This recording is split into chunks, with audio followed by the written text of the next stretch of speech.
Hey, welcome to another minimalism video. Today we're dealing with shopping temptations and cravings as an extreme minimalist or whatever minimalist. So what can you do if you have the feeling that you want to get something new and you're just super excited about filling your apartment with a little bit of stuff, because you have an empty apartment and at some point maybe it feels a little bit too empty and you think like, okay, I'm a legit minimalist now, so I might get some more stuff maybe and wouldn't be so bad, and a little bit decorations here or there, or I could use a new jacket or another bike.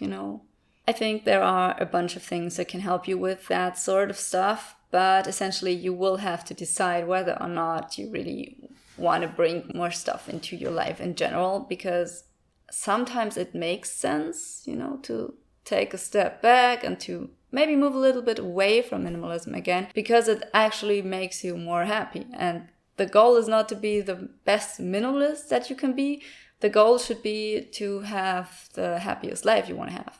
And for me, minimalism is a way to help me with that. So that's why I do it. Anyway, point number 1. What helps me with getting rid of temptations and, what helps me avoid buying things that I don't really need is creating lists. I mostly use Pinterest for that because Pinterest gives you the opportunity of creating private wish lists or something like that.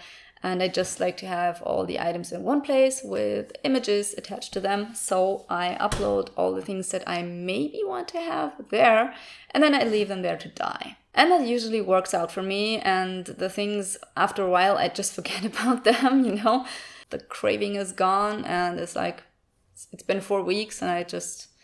I thought I would need that piece of camera equipment, but I didn't need it the last 4 weeks. I didn't think about it all the time. So, and sometimes that does happen. Sometimes you put an item on the list and you constantly think about it. You think like, I would love to have that right now. I want to have this thing. I am missing it because I can't do this, this, and that because I don't have it. And that's a good indicator to get it, because it's probably not clutter. Anyway, lists. You can also, just write it down on a piece of paper if that helps you. Or what's also a good place to store your ideas is a bullet journal. For instance, I have a whole page in my bullet journal where I just put the things that I want to maybe own, but I'm not so sure about that yet. And then at the end of the month, I take a look at the list and like, okay, no, I don't need it. I can check it off the list.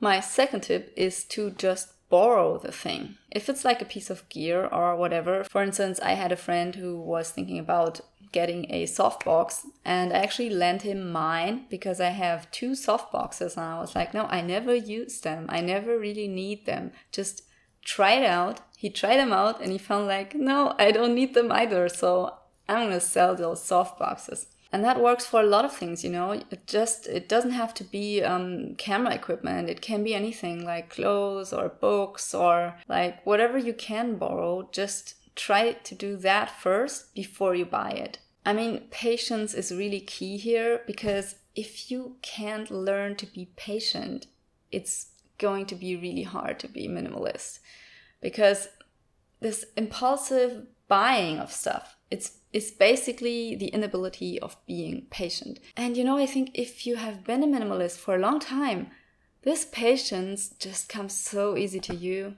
Trust me. Another good trick to find out whether or not you should buy something, or to avoid impulse shopping and deal with your shopping cravings, is to intensively test the item in the shop. If you have a local shop, right now it's not so easy, but if you have the opportunity, like just for the future, there's going to be other years than 2020. This is going to be over at some point, So at some point, you're going to have the opportunity to just go to any shop in your local area and check out the item that you are interested in. And I'm sticking to this camera gear analogy here because it works best for me. If I am not sure whether or not I should get a piece of gear, I go to the camera shop and I look at it there and I try to, figure out how it works, if it works for me, if it really has the quality that I want, and so on. And that also saves you a lot of trouble, because a lot of people order stuff online then they find out that they don't really like it, but they don't send it back. That's actually a big problem. A lot of people don't even send those items back. I don't know if you find yourself in that. Maybe you are just like, no, that never happens to me. Like I always send it back right away. But a lot of people really don't. And then they sit on those items. They have them at home. They don't even sell them.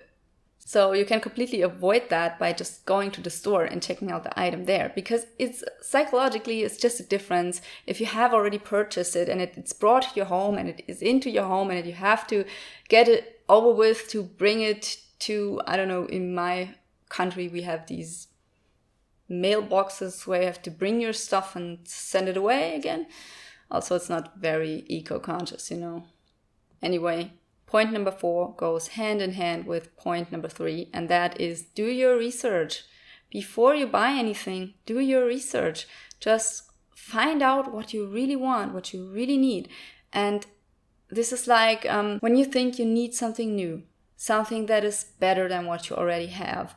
For instance, with a good camera, you want a better camera. You just feel like the camera that you have is not serving you well, but you don't even know what you want, then you will not fix the craving for better gear by buying another camera, because that camera will probably not be right for you either. And then you will have 2 shitty cameras, or maybe a shitty phone and a not super shitty camera, but not some camera that makes you super happy. And I think there is like the perfect piece of equipment for everyone out there. You just have to do your research and find out what it is. And also this research period, if you give yourself the time to do that research, to find out what you really want, you will kind of calm yourself down during that time. Just, you take a step back, you take the time to really find out if this item is, in a rational way, good for you. So by just going through that process, you will learn to be more patient. And that is the thing that brings you more close to minimalism and farther away from buying things you don't need, and that's a good thing. Then another good strategy is also to delay purchases until the end of the month. Just not the day before payday maybe, but just like try to think about whether or not you really need something at the end of the month rather than at the beginning of the month when you just got your paycheck, because the mindset that you're gonna have in that time of month is usually different from the one that you have at the beginning of the month. I mean, that might not apply to everyone. For me, as a person with a steady income, and it really doesn't matter. But when I was a student or when I was an apprentice, I didn't have so much money, and I would have to budget and I would have to really think about when I spent my money, not only how much, but really when, because I would have to make it work over the whole month. And I think a lot of people will probably relate to this, especially in this crisis. So if you have that end of month mindset at the beginning of the month, if you can manage to achieve that, you will definitely do yourself a favor, and you will get more items that make you happy long term, because you will just give it more thought than if you just have the feeling that you have more money right now. If you're like, oh, I'm good, I just got some money in my bank account, so let's spend it, that's usually not a good time of the month to go shopping. Another good thought experiment when it comes to buying things is to think about the items that you could buy instead of this one item for the same amount of money. Like if you have, let's stick with cameras. You could get a camera for $500, but you could also get like a really great vacation. You can only have one. Which is it, Are you going to be able to make it work with your phone for another month maybe? I don't know. So this is just an example, you can just take any example that you're comfortable with. It's really not about the details. But the thing is, if you think about whether or not this money would be a better investment for another thing, then the first investment that you were thinking about is probably not so good at all.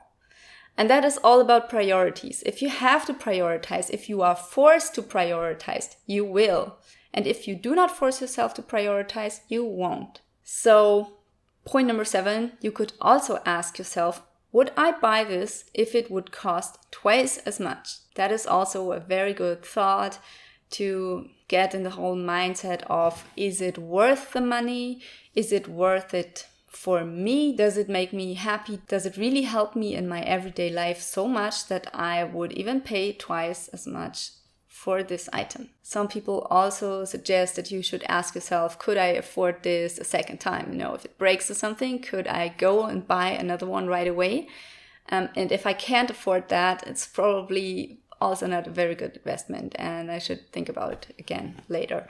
Or maybe I should save up some more. So these are all thoughts that you can go through and that you can also write down if you feel the need. And in the end, it's all really about delaying it, to give your brain the time, because having cravings, having temptations, having the idea that you have to buy something cool right now. It's like, oh, this is such a cool thing. I want to have that. And I mean, I'm a mom, so I have seen a lot of cute baby clothes. And trust me, I've been there. But if you give yourself the time, if you just make your brain wait, you will get there. Your brain will get there. And eventually you will say, well, it's a good thing my kid grew out of that and I don't have to buy it anymore. That brings me to point number 8, and that is to be in the present moment. Be in the present moment, try to calm down, take a breath, and just, connect with yourself or something. Just try to find out what it is that brings you to this unrest, that brings you to this feeling of, I need this now. Is it something bad that happened that day? Is it a bad mood? Have you talked to someone that has given you the idea of you needing this? What is it? What happened? Just ask yourself what happened, and then try to, calm yourself down, give yourself some time. As I said, it's all about delaying things for your brain, so you will have the time that you can get to the point where you realize you really don't need this. In some cases, as I said, it is more like that. You're constantly thinking about it and you're constantly thinking like, yeah, I need that item, I want to have it. But in my experience, the more likely case is that you will forget about the item over time. That's it. Yeah, no transition.